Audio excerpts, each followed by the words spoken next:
Welcome back to another strange and mysterious podcast. Wow, that's energy. Hey, energy. Of course, I'm one of your hosts. Introduce yourself, fellas. Bring that energy. I'll let McVice go because he hasn't been here for a while. I know we got to welcome back McVice. Yeah, what's going on, folks? I'm motherfucking McVice. What up? We've been missing you. And everyone knows me. I'm the Defined 999. You come to me to get defined, baby. Hey, damn right. Ain't no goddamn lie on that one. I'm going to define you thumbs up, thumbs middle, or thumbs down. This way to the truth, huh? Yeah. Yep. Shall set you free. The truth will set today, you free. Fellas, damn right. Hey, today, fellas, we got a good one. The Simpsons I'm excited about predictions. Definitely. The damn Simpsons have been making predictions for a long time. It's the beginning. What y'all think about that, McVice? Well, I think like many shows, they sprinkle in their predictive programming. They kind of tell you what's going to happen in the future. This alludes to a conspiracy that we're not going to get into today.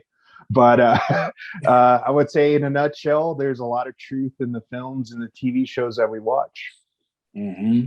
Sprinkled in to appear like just creative content.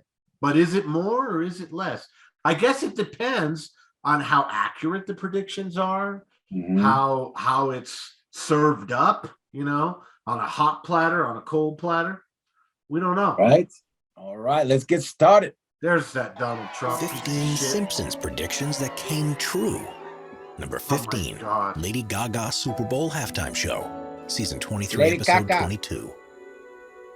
In the second episode of The Simpsons' 23rd season, the special guest star was Lady Gaga, who performed for the town while hovering in midair. Okay. Whether this inspired Gaga or not, this came uncannily true just 5 years later when she performed at the Super Bowl.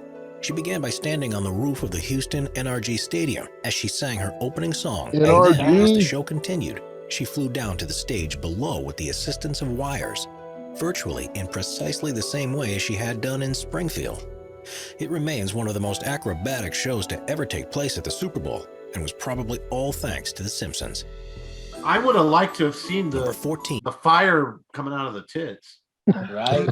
Hey, that wasn't accurate enough.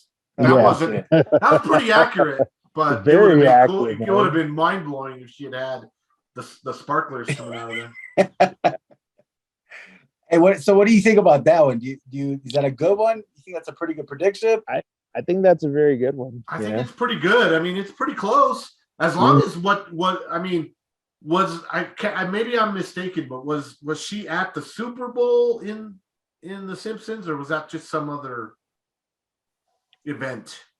I think it was just another event. I don't think they said it was the Super Bowl. Yeah. See, if they had said if that had somehow been the Super Bowl, it would have been closer. I'm going to give that a middle ground because it could have been a little more uncannily accurate. Mm-hmm. McVice, what you think? Thumbs up. You like that thumbs up? Mm-hmm. Regardless, didn't have fire tits, but I'm going to go thumbs up too. I kind of like that one. All right, let's see. This is one of my favorite sports. I was going to play, but, my pinky toe got messed up, so I couldn't play. Oh, no, Gabe. You would have been a pro. You were good, man. You were good at it. I used to ball. I know. I used to ball. Okay, pass me the rock. That's all I got to say. Pass me the rock. Is that what they call it? Is that the lingo? It's called a rock? You were a prodigy, man. Wow. The Gretzky. The great one. The U.S. curling victory, season 21, episode 12. While the Olympics are open to representatives from every country in the world to take part in, there are some sports that some nations are so good at that it's a surprise if they don't take home the gold. They're really good. One of these that happens at the Winter Olympics is curling, when the Swedes are almost always the favorites for the event. In the 12th episode of season 21 from 2010, Homer and Marge travel to the Vancouver Olympics, where they compete against Sweden in curling. Despite falling behind, they managed to cause an upset and win in the end. In 2018, life imitated art, and the U.S. men's team won in exactly the same way, only the second time ever that they had medaled in the event. Oh, Oh man, exactly. Number 13, Yeah. Disney.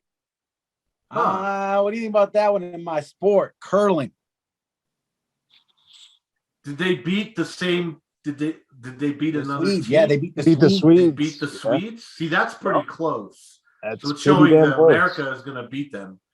Then Mhm. again, I guess it really depends on how good the U.S. team does. The U.S. team consistently get a No, medal. the Swedes are usually consistently really good.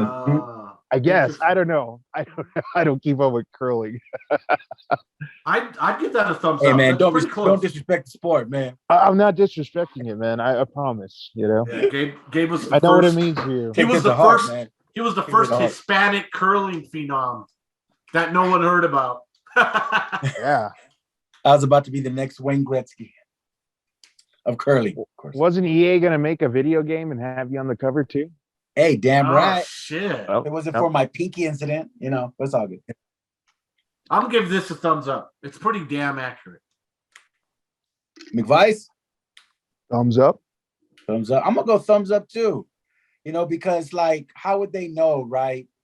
That the Swedes, which were like the gods of curling, would eventually lose to the United States. Same. Yeah. So I like it. All right, number 13. Let's see what they got. Disney's purchase of Fox, Season 10, Episode 5. Disney has become one of the most powerful entertainment companies in the world and often buy out their competitors. When, in an episode from 1998, Homer goes to pitch a film idea to executives at Fox, it said beneath the company logo that it was a division of Disney. Most people thought it to be just a joke and that something like this would never happen. They were, of course, wrong. And in another example of The Simpsons predicting the future, Disney purchased the conglomerate in 2017 for a price of over $52 billion, Gotta get that money. bringing franchises like X-Men, Avatar, and The Simpsons under the control of the House of Mouse.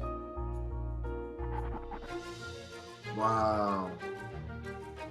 A do you think division about of that Walt one? Disney Co. That's a toughie because when you're dealing with those big companies, Mm-hmm. Sometimes they'll gobble up, but you would think that Fox and Disney would stay big forever. Yeah.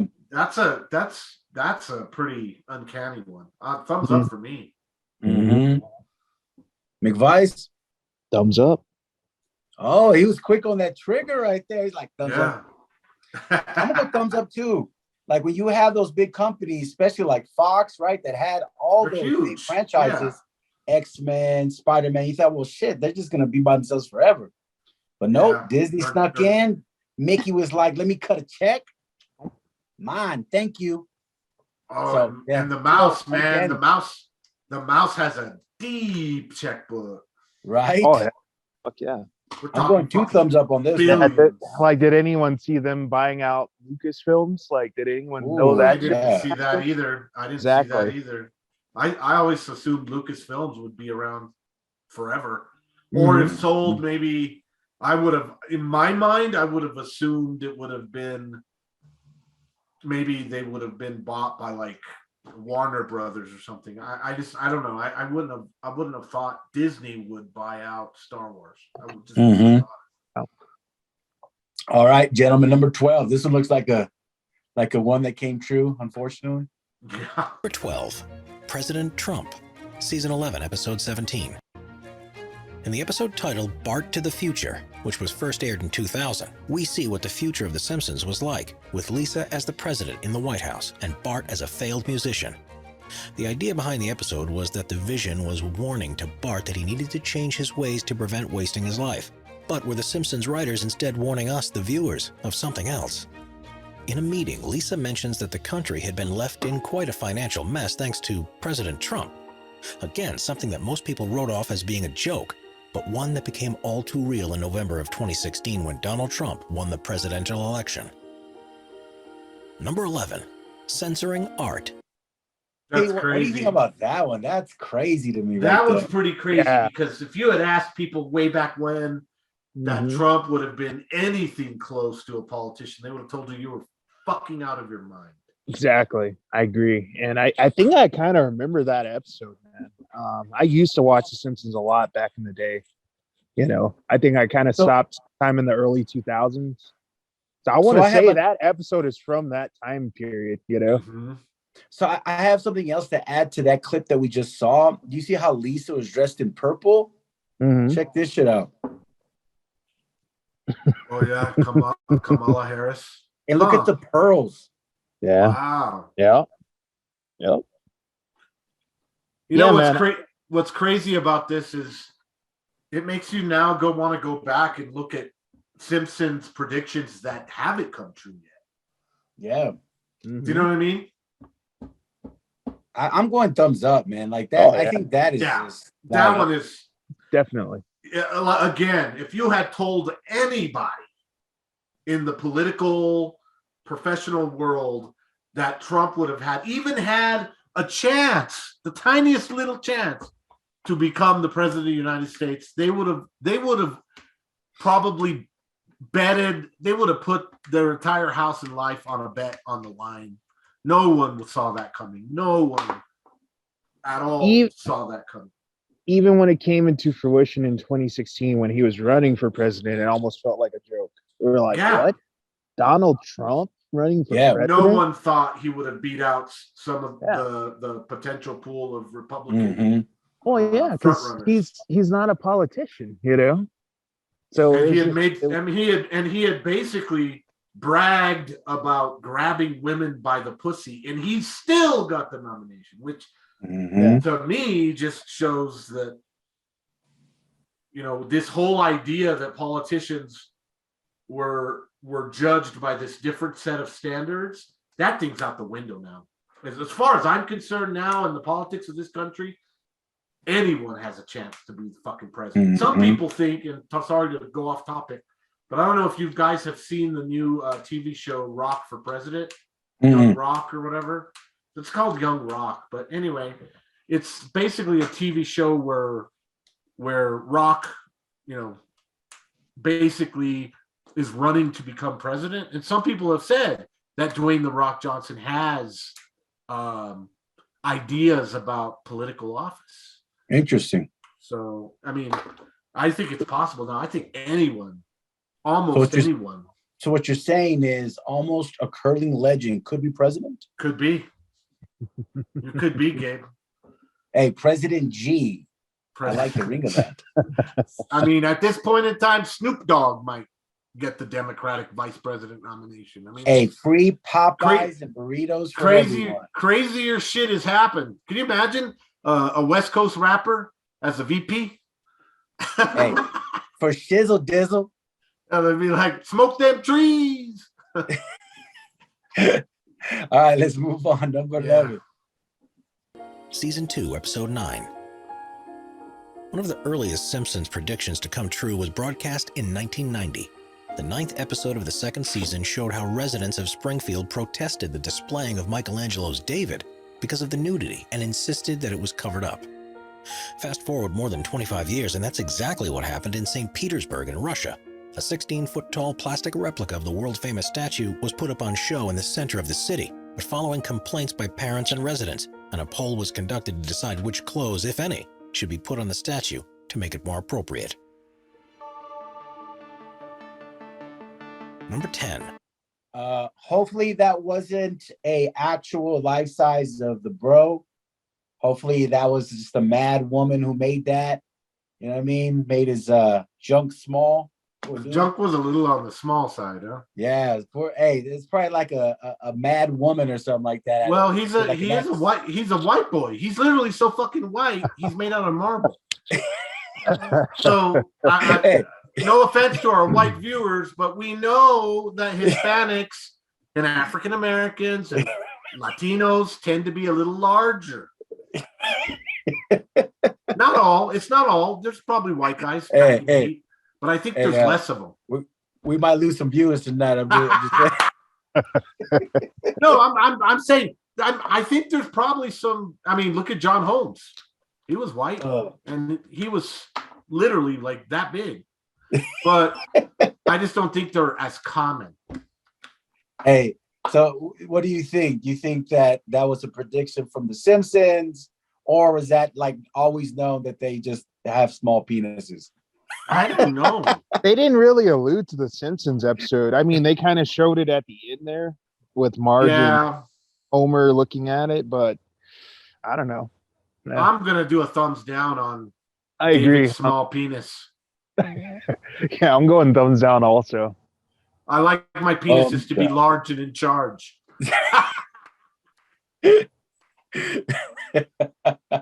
Hey, moving on. All right, number Not 10. from personal experience, just from a visual standpoint. Hey, We hope visual, so. got it. Hey, moving on. Hey, I think it's funny we're talking about that horse. I'm just saying. Horse Right. and finest lasagna. This one shall be interesting. Right? Horse Meat Scandal, Season 5, Episode 19. The quality of school dinners is always questionable, and in a 1994 episode of The Simpsons from Season 5, Lunch Lady Doris is dealing with a reduced budget and resorts to adding assorted horse parts to the meals in place of the meat she'd normally use. It turned out that this isn't as unusual as you may want to think. In 2013, a scandal took hold across Europe as it was discovered that horse meat was being used in products that had claimed they contained beef. At least 4.5 million pre-prepared dishes such as lasagna, chili, and burgers were sold throughout 13 countries and contained, in some cases, only horse meat. They were sold in supermarkets, given to patients in hospitals, and to children in schools, and was one of the biggest food hygiene scandals of recent times. Now, much more stringent checks are in place to prevent it from happening again, but they probably should have just watched The Simpsons instead. That's gross. Hey, I think they got like a tip when they were eating and everybody's all, this is delicious. Hey, I think there's some horse meat in that. That's gross, man. Yeah, I guess I'm thumbs upping it. They predicted it. Hey, that was quick. Thumbs up. Yeah, but I don't even want to think about that. That's nasty. McVice, what you think? I'm going thumbs up. You're gonna go thumbs up? Sure. I'm gonna go thumbs middle because they talked about like the scandal of the horse, but really like that could have been in any other country, right? I'm just saying. Yeah. So I'm just going thumbs middle. It could not be. All right, let's move on. Number 9. 9. The Higgs Boson Particle, Season 8, Episode 1. The proof that the existence of the Higgs boson particle required the construction of the largest machine mankind has ever built, and was hailed as one of the greatest scientific discoveries of the last decade. But was all this effort actually needless, and all researchers needed was to watch an episode of The Simpsons?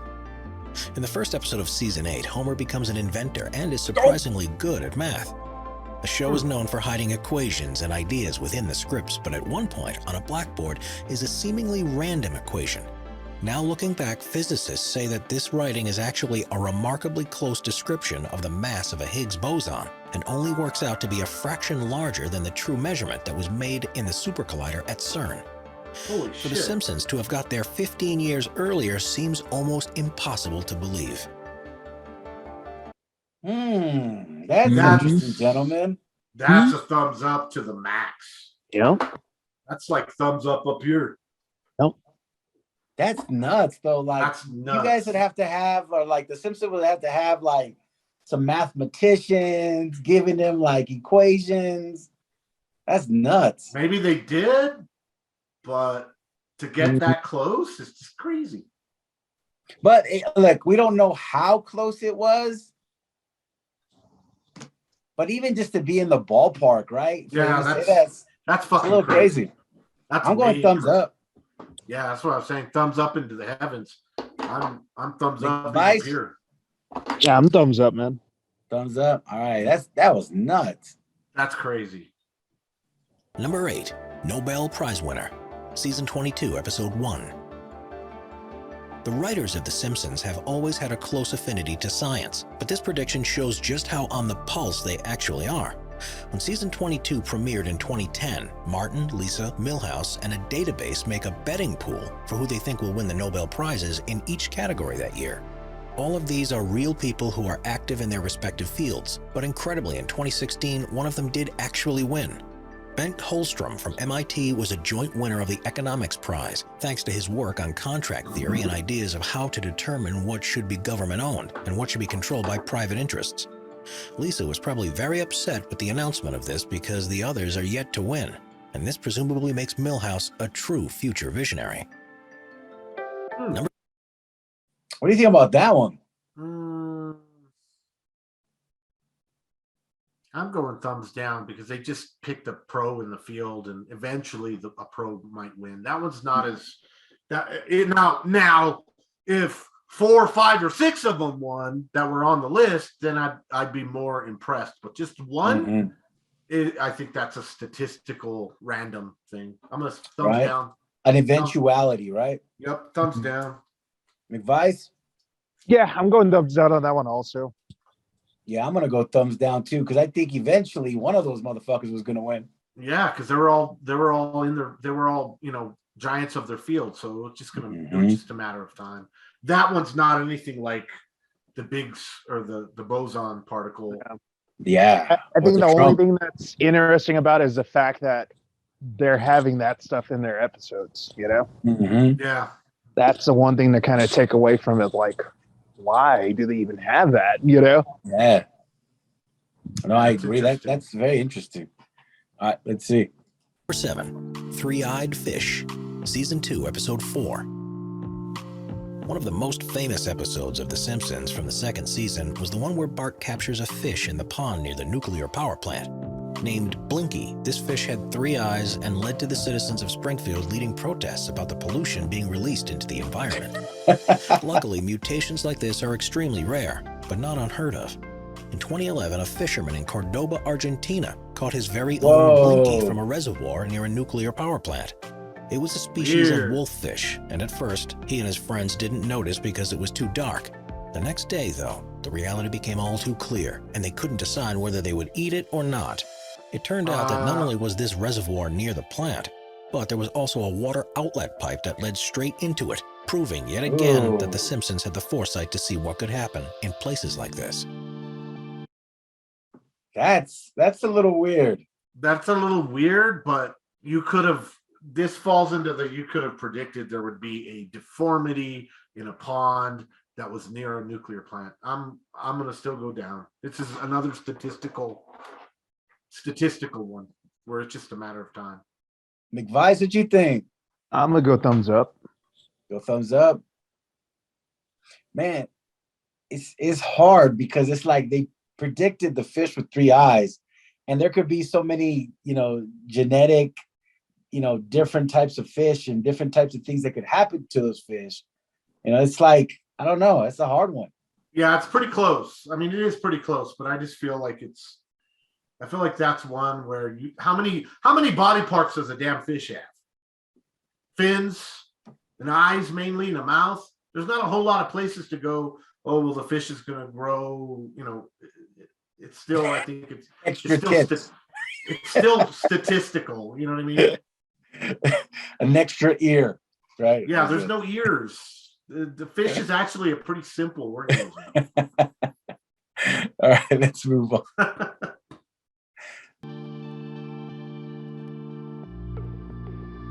Number 6, Smartwatches, Season 6, Episode 19. The 19th episode of Season 6 saw the Simpsons visiting a Renaissance fair. Lisa soon found herself in the fortune teller's tent, and this set up another episode that was set in the future. It's difficult for most shows to show technology that will be around many years from now, but on this occasion, the Simpsons managed to get it spot on. Hey, One of that the was characters Kinder. is seen using a watch that flips open and that he can talk into. It responds back to him with the information he needs in what appears to be a premonition of the development of smartwatches. This episode aired in 1995, which is almost 20 years before the so-called Year of the Smartwatch in 2014. Now they're commonly seen across the country and are probably proudly owned by whichever Simpsons writer came up with this idea back in the 90s. Smartwatch. I'm going to say that was probably going to be an eventuality. So I'm going thumbs down. It's another statistical thing. Mm-hmm. That's the story of the night. Statistical. I mean, like, for instance, we all can we all pretty much know that at some point in the future, there's going to be a contact lens type device that you put into your eye and you wear, and it's going to give you a HUD. It's going to give you a statistical, you're going to have a heads up display, and it's going to be augmented reality. Just give it some time. That's going to happen. We can also state that at some point in time in the future, there's probably going to be a device that is worn under the skin or put into your body somehow, that's going to keep track of all of your vitals and all of your stuff, your blood sugar, your heart rate, even beyond what we have on how the watches and the phones pretend to do that. Something that is, like maybe the size of a grain of rice, and it goes right into your, gets put into the webbing of your hand or someplace in your body. There's just some stuff that we could just assume. Like we can also assume personal autonomous flying vehicles for people that have, it's going to be basically a vehicle like a hovercraft that probably flies, that you don't need a pilot, that just uses GPS to get you where it's going. There's all sorts of shit that we just know will be here eventually. McVice, what do you think? I'm gonna go thumbs down just because, I agree with everything you guys said. However, Star Trek in the 60s predicted a lot of this stuff also. Also way before them. So I'm not the really communicators. And I think it's probably a long way off, but they, Star Trek invented, the beam, when they say beam me up, the movement of taking someone's atoms, ripping them, taking them apart and putting them back together. That might be possible one day. I mean, who knows? Right? Wow, she looks old. Right? Lisa looks like she's aged. Oh yeah, this was the Number 5, watch. Siegfried and Roy Tiger, Season 5, Episode 10. Tigers, yeah. Siegfried and Roy were once one of the world's leading magic acts, famed for performing with tigers, and headlined at the Mirage Resort and Casino for over a decade in what was described as the most visited show in Nevada. Because of their notoriety, they featured in the 5th season of The Simpsons, in an episode that was broadcast in 1993, which began with the news that Springfield had legalized gambling. Homer took on a job as a blackjack dealer in Mr. Burns' new casino, and in the auditorium there was a magic act that parodied Siegfried and Roy's routine.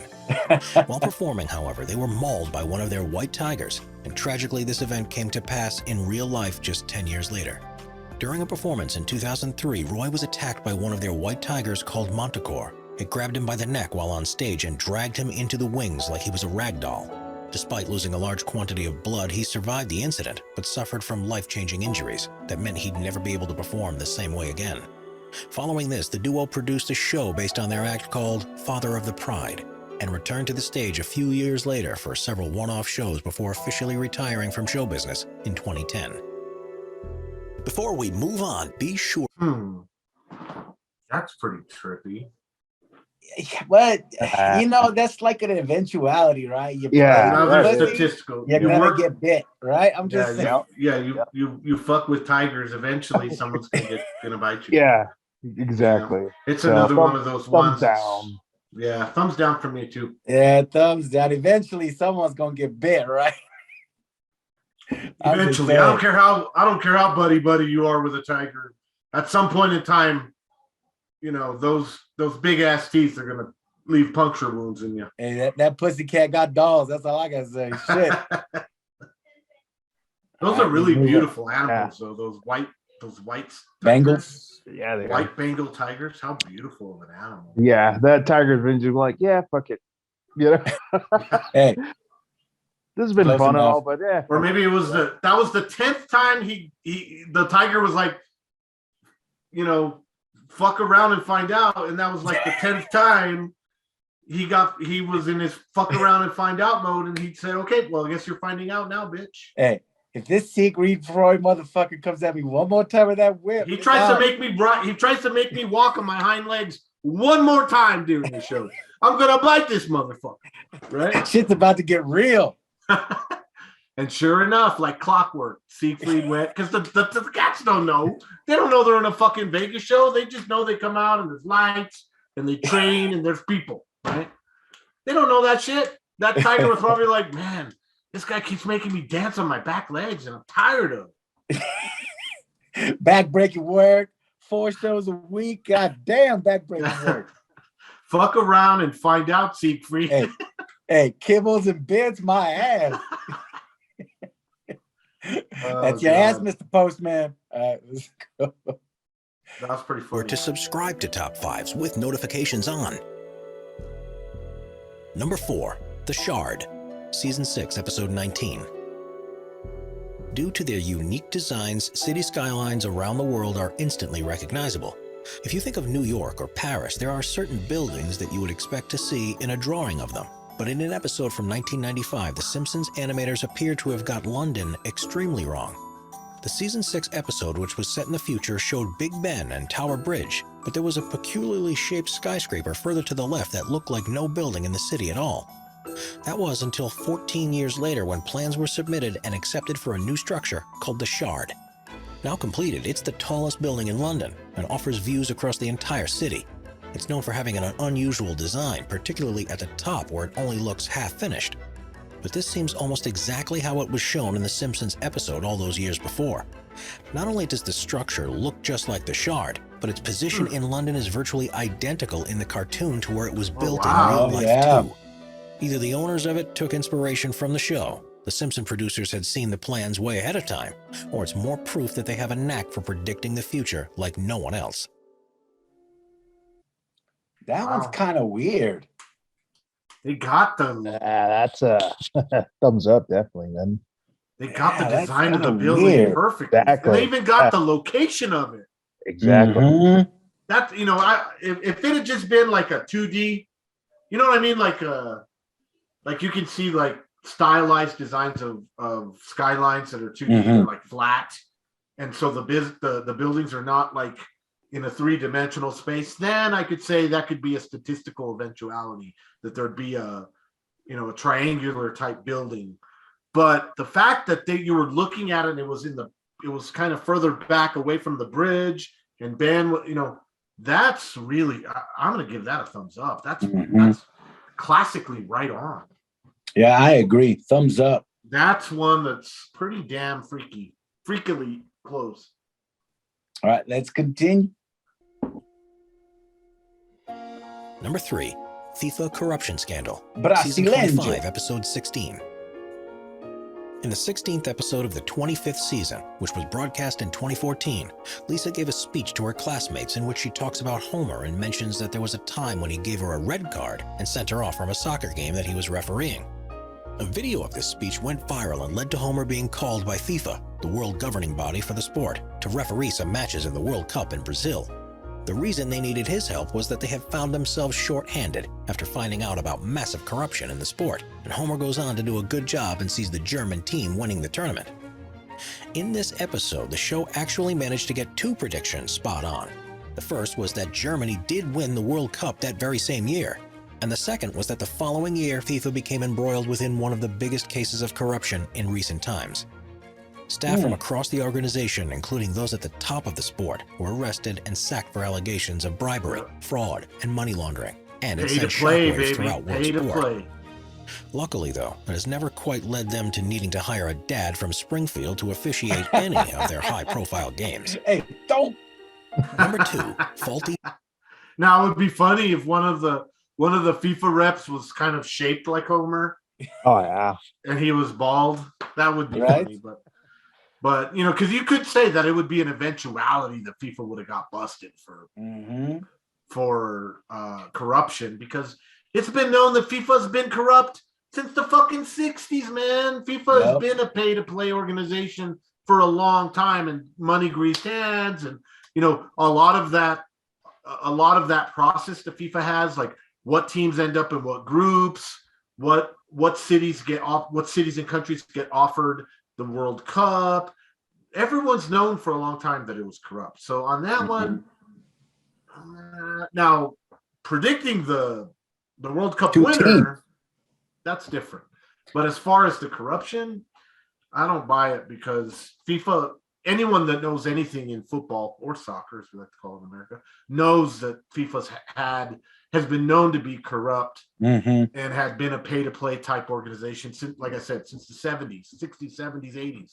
So thumbs down for me. What do you think, Mike Vice? Yeah, I'm also gonna go thumbs down. I mean, I agree. I mean, we already know it's corrupt. They just they kind of, I don't know. It's not. They were just speaking to great. Yeah, it's like, okay, cool. That's not a shocker, you know. Yeah, everyone that knows anything in soccer knows that's people in America have been complaining that America gets put in groups of death specifically because FIFA has, unfairly tried to knock America out of World Cups early. I mean, people have been complaining about that. And I've even, if I remember correctly, there's even YouTube shows where people have gone in and evaluated the World Cup groups and noticed that there is bias within them and where they put certain countries. And there always has been. If you're fucking Brazil or, Germany, Portugal or Germany, you're probably going to get into an easy group that first match. Like, this one, anyone and their fucking dog could have predicted that. Sorry, Simpsons. For me, I'm going to go thumbs up, but not for the FIFA, because I agree with you guys. I would say for the two teams that played each other, and then Germany winning. So I'm going to go thumbs up for that. Yeah, that's pretty good. Yeah, that's the one that I'm going to go thumbs up with. All right, number 2. Voting machines. Season 20, Episode 4. The Simpsons have never shied away from highlighting social injustices and commenting on our reliance on technology. And the 4th episode of the 20th season again managed to predict the future with frightening accuracy. It was a Treehouse of Horrors special, and during the opening scene, Homer has gone to vote. He's at the machine and is trying to select Barack Obama, but it always registers the vote for John McCain instead. He tries to vote 6 times, including once where he presses McCain's name in the hope that it selects Obama. But in the end, he's forced to give up because no matter what he did, the vote always ended up showing the same. Not wanting to cast a vote like this, he heads off to report it so it can be fixed. But the machine didn't want him to reveal the secret. It sucked him in, killed him, and then spat out again before Jasper puts an "I voted" sticker on his forehead.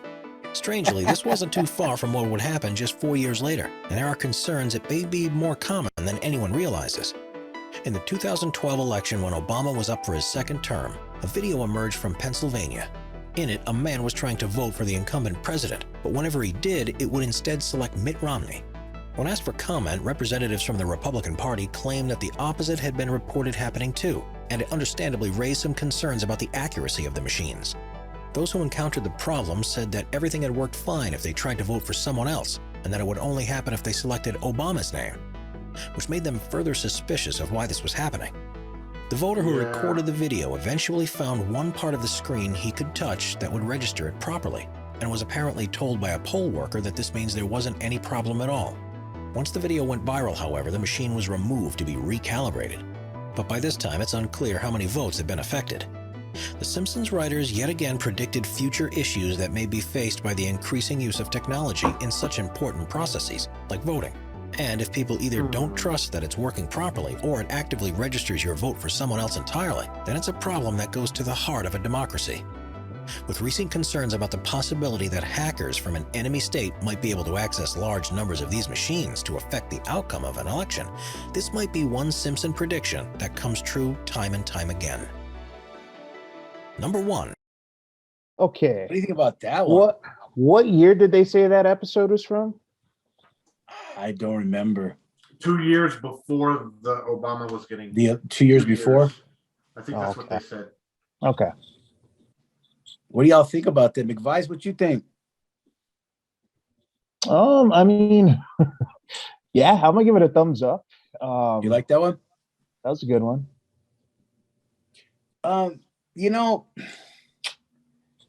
I think it was an eventuality that technology, whether it was on purpose or faulty, something like that would happen, right? So I think what these guys are really good at, these writers or whoever, in some cases, they're just spot on because it's an eventuality of what's probably going to happen, right? It's like getting a car and saying, well, eventually you're going to need a new battery. Oh shit, how did you know that? Right? Yeah. So it's almost like they're all a bunch of futurists.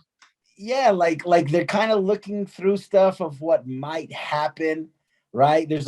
Not say it would happen, but there might be a probable chance of it happening, right? Yeah. And so I think in some cases, not in all cases, I think that is the case. And I think that's with this case. So I'm going thumbs down. Well, and another thing to think about, one of the things you have to remember with these shows is that there's writer rooms. No one writer writes an episode. So the way sitcoms work is you have the writer rooms and you have 7 or 8 or 9 writers. And they start out working on the shows in an outline. So they do a basic outline and then they use that as like the skeletal bones, and then they throw the meat on top of it. And the meat is, the story details. And in a situation, so I guess my point is, in a situation where there's groups of people, so many ideas get thrown at the wall that never stick. And so a large group of people are going to talk about, oh, let's do a future episode. Oh, okay. So then they go, well, I know that, like you were saying, Gabe, they're good at predicting future because a group of people can be like futurists that get together and discuss what they think is possible in the future. You might have had a writer that, happens to be good with electronic technology, personal, and he goes, oh, well, you know what? I think it's only a matter of time till we get a device that we wear that's like a watch. And all the writers get together. They go, you know what? That's a good idea. Let's use that. Like, so you increase the brain power of the predicative when you have, 8 or 9 really good writers in there that are plugged in. No, I was going to say, think about what McVice had said earlier about Star Trek, right? Yeah, they were, Star Trek visionaries, right? Back then of all the technology. And so I kind of think in some cases it's like that, right? Like they're predicting what's probably going to happen. So yeah, and Star Trek predicted the mixing of the races, where it was a big crazy deal when Star Trek got made. And actually thankful for I Love Lucy actress. What was her name? Lucille Ball. Lucille Ball. Lucille Ball is the one that funded the first Star Trek, and according to my research and understanding of it, they told her, Gene Roddenberry was like, this is the future. And guess what? In the future, no one's going to give a shit about race because we've seen how race is an issue. And over time, as liberal societies grow, it becomes less an issue and less an issue. And less. Remember, there was a time back in America, in the 50s, when a black woman and a white man, or a black man and a white woman couldn't get married, right? So we see this kind of happening, and it wouldn't take a futurist to, like, for instance, I'll give you an example, right?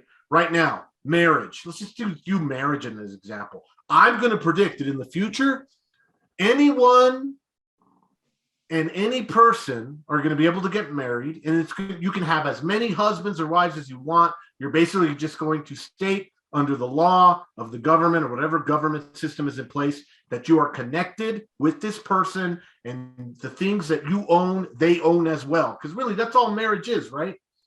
So eventually, and we're already seeing that with these new thruples and very bizarre new relationship combinations where, like, a guy has 3 wives, and there's all these kind of interesting, so it's real easy for me as a halfway smart person to go, okay, well, I think in the future, this is probably going to become legal for a man to marry a car, or a man to marry a dog, or whatever thing that right now we go, no way, that's unacceptable.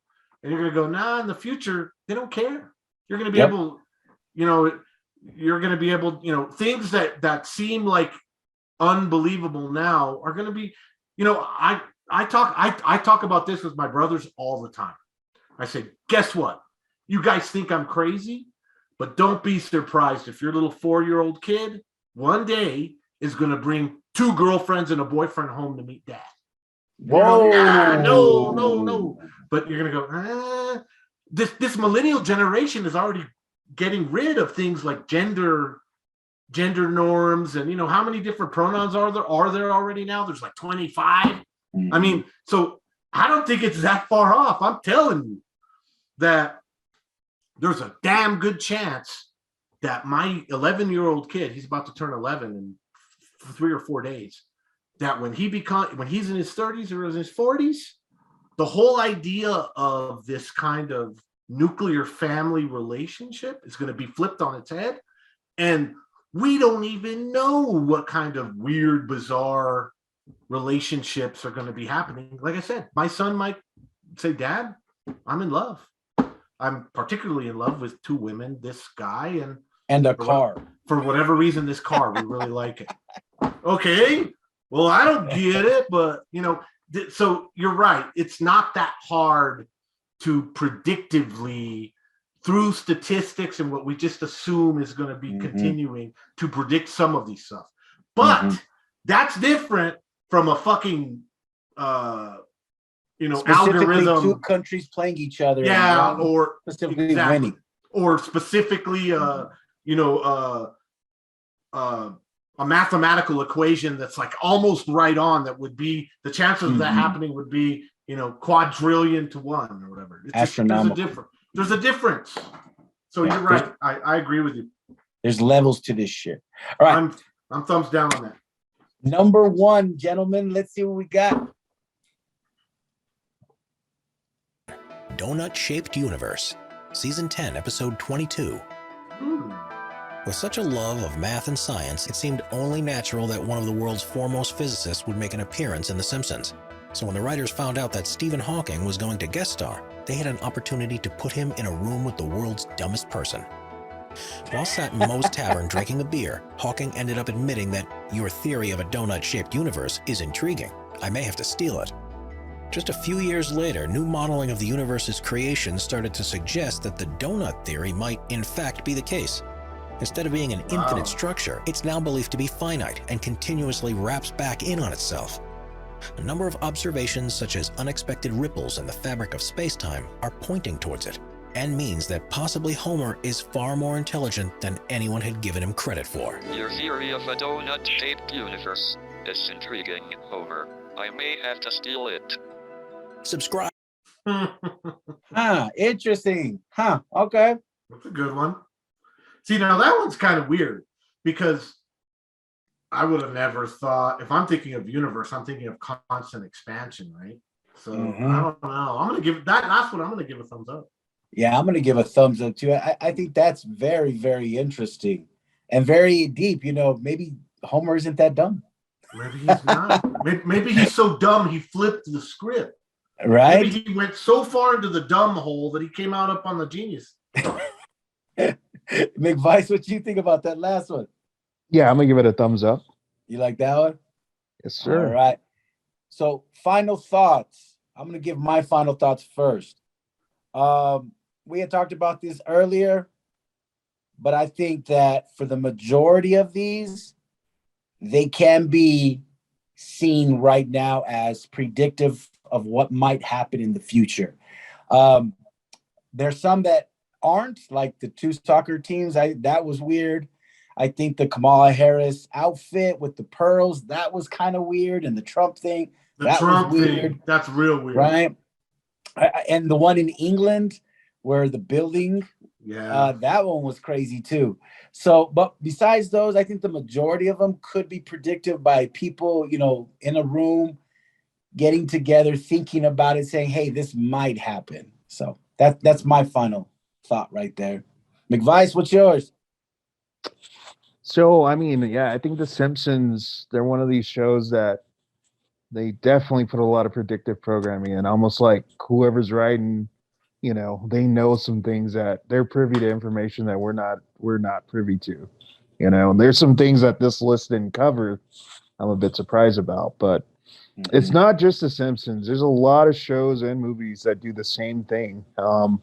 And like I was saying in the beginning, that's a whole nother topic that, we're not going to get into today. But you can use The Simpsons as a good example of it. And I'll just leave it at that. Mm-hmm. Define 99. What's your definition of tonight's episode? My definition of tonight's episode. I'm going to agree with both of you. I agree with you, Gabe. I think that predictive behavior, predicting things in the future is kind of the land of futurists. You got to be smart to be a futurist, but you got to be smart to be a writer. And I think you get a bunch of smart people in a room.